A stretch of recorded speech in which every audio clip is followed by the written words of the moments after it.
Thanks for watching. I'm Margot Kinberg, and this is In the Spotlight, a closer look at a crime novel. Music is an integral part of human society. Just about every culture has it, and just about every culture values it in some way. So it's not surprising when music finds its way into crime fiction. Let's take a look at a novel like that right now and turn the spotlight on Gerald Elias's The Devil's Trill. In 1983 New York City, the Musical Arts Project Group is sponsoring a Carnegie Hall recital for 9-year-old Cameron Vander, who's won the group's prestigious Holbrook-Crimsley International Violin Competition.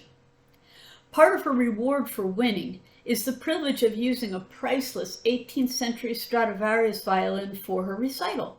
It's a unique violin because it's 3/4 regulation size. So the legend goes, it was made for a truly gifted violinist named Il Piccolino because of his short size. Just before the concert is to begin, someone steals the Stradivarius. It's not going to be easy to find out who was responsible because several people had the opportunity. The police can't find many leads, but the insurance company that covers the violin has invested a lot of money in keeping it safe. So they've engaged one of their employees, former musician Nathaniel Williams, to find it. He in turn asked for help from Daniel Jacobus. He and Jacobus used to be musical colleagues, and now Jacobus earns his living from coaching students.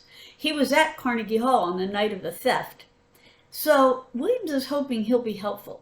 Jacobus hates everything that this group stands for and has no interest in recovering the violin, but he agrees to find out what he can. Jacobus and his new student, Yumi Shinagawa, work with Williams to try to track down the violin. Right away, there's suspicion that Jacobus stole it himself. Everyone knows he's no fan of this organization.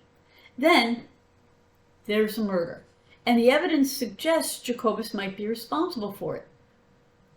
Caught in a web of suspicion, Jacobus will have to work hard to find out the truth about the violin and the murder if he's to clear his own name and stay alive.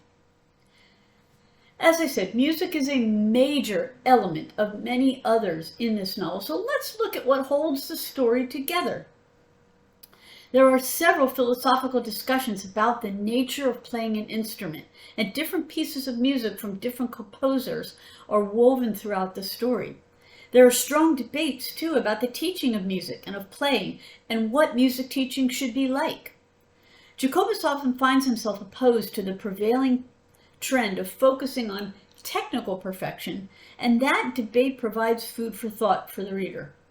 There's also a bit of an exploration of how violins are made and stored and used, and several famous violin makers are mentioned. We learn a little bit also about the history of violin making. The story is told mostly from Jacobus' perspective, as well as Yumi Shinagawa's, third person, past tense. Jacobus is blind, but he's developed his hearing, sense of touch, and sense of smell so that he can often tell more than a sighted person can about what's going on around him. He's middle-aged, stubborn, grumpy, addicted to cigarettes, and quite willing to be rude if the situation calls for it. He also has music in his soul, and he's passionate about it.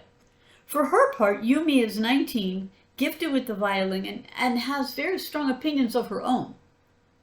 She respects her teacher, but as time goes on, she learns to stand up to him. She has her own past, and we get to know her a bit as the story goes on. We find out more about her. The murder and the theft are, of course, important elements in the story as well. As Jacobus and the others find out information, they slowly put the pieces of the puzzle together. There are a few unanswered questions, but the main mysteries are solved.